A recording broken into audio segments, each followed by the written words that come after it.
Welcome back again to chemistry class. We want to talk today about limiting reactants. Limiting reactants are full stoichiometry problems.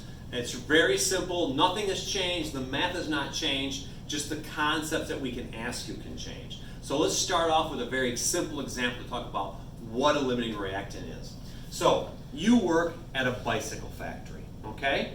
And your boss asks you to go in the back of the room and count all of the inventory. And to make it simple, we're just going to say you're looking at the inventory for the wheels, the frames, the seats, and the pedals. We know that there's other parts like chains and handlebars and stuff, but let's not worry about that. So here we go. You go in the back room and you count in the back storage. There are 44 wheels left.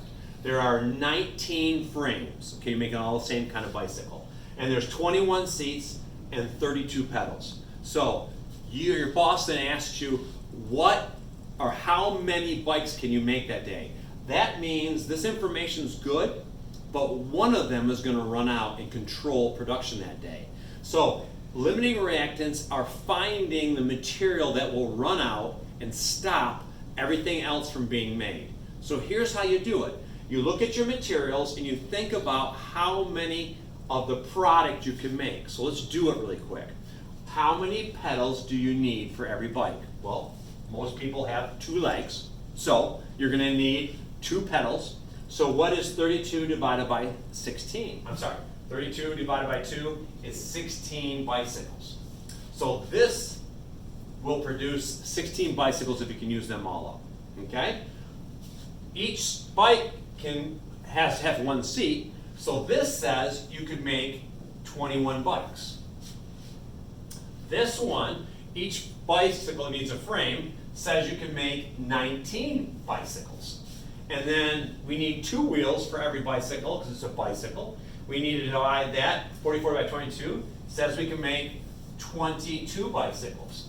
So if you tell your boss that you actually could make 22 bicycles, you'd be wrong, because after you've made 16, the pedals are all gone. So the pedals are considered the limiting reactant. So how you do limiting reactant problems is you simply take all of your reactants to a product answer. And then what you do is you look for the smallest answer, and that smallest answer is called the theoretical yield, and it comes from the limiting reactant.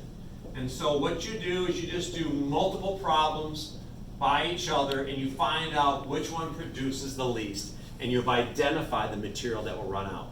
So what I want you to understand is not all information is usable, okay? So in the factory you do want to know how much materials you have in the back, but not everything is going to help you make the best decisions every day. So I want to do a chemical limiting reactant problem with you. So let's start that. Here we go. We're going to take our original equation that we've been working with all along. We have to balance it, okay? So now it's balanced.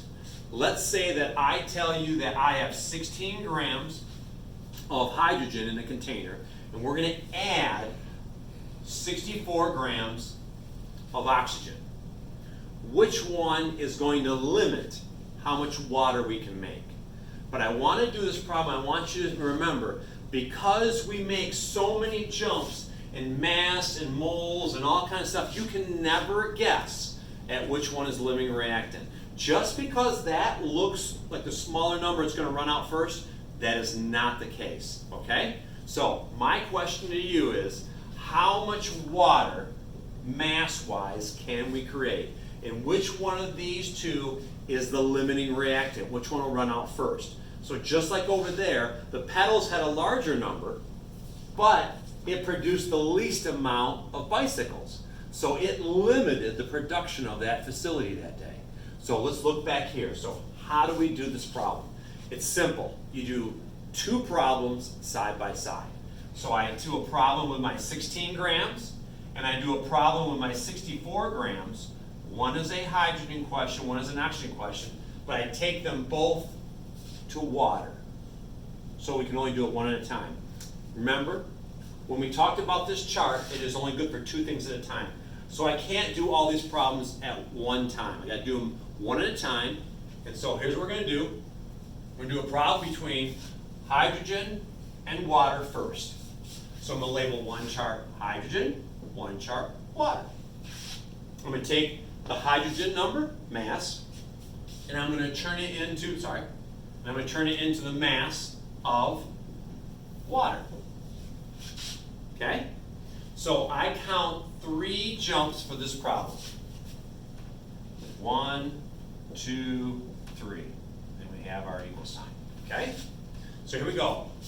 Mass to mole. I want to put mole on top.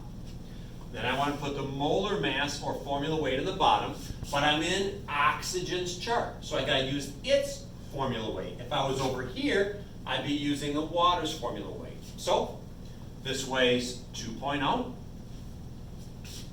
Then to get all the way over here, I need to do a mole to mole, which again is the coefficient. Remember the new jump in the middle is just the coefficients.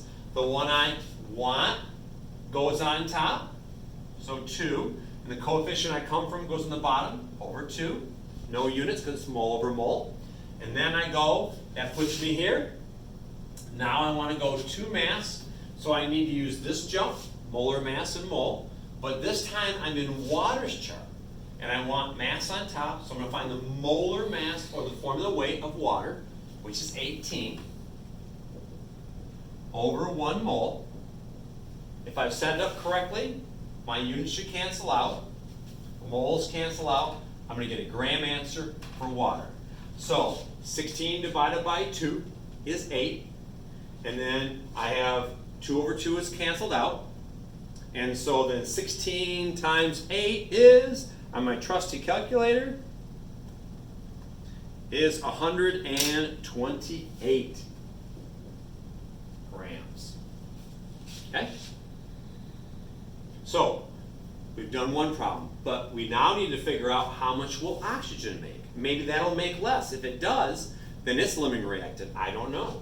So now I'm going to do a problem again, but between these two, and I'm going to compare the answers just like I compared the answers down here. And the smallest answer comes from the limiting reactant. So here we go. I'm going to erase this chart and call this chart oxygen and this chart water. I'm going to go make the same 3 jumps. Okay? So I'm going to go mass to mole. I put my numbers on top, my mole on top, 1 mole. I put the formula weight on the bottom, but I'm now dealing with oxygen. So 16 times 2 is 32. Okay? And then to make the jump, I got to use the coefficients. I'm not using the same materials, so I got to be careful. I'm going to water, so the one I want goes on top, but this time I'm doing a problem from oxygen, so 1 goes on the bottom. So those coefficients constantly change when I rename my charts. Okay?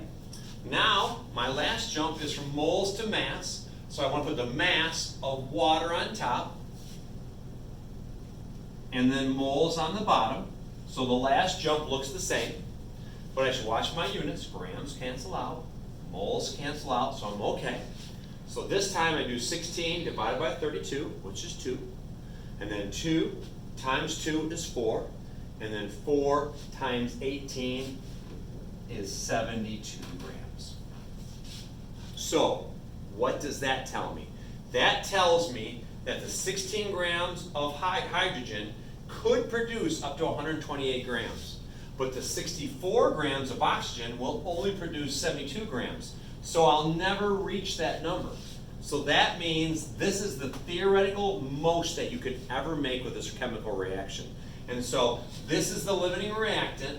This is excess information. It's not bad, it's just not usable in this case because this material is going to control production. Okay? So, in recap, a limiting reactant is you take all of your reactant problems, you just take all your reactants, and you convert them to the same answer for a particular product. Then you look at the answers. The smallest answer is which one wins. And so the smallest answer is called a theoretical yield, and that theoretical yield comes from the limiting reactant. The other one is called the excess reactant. Okay? That's how you do it.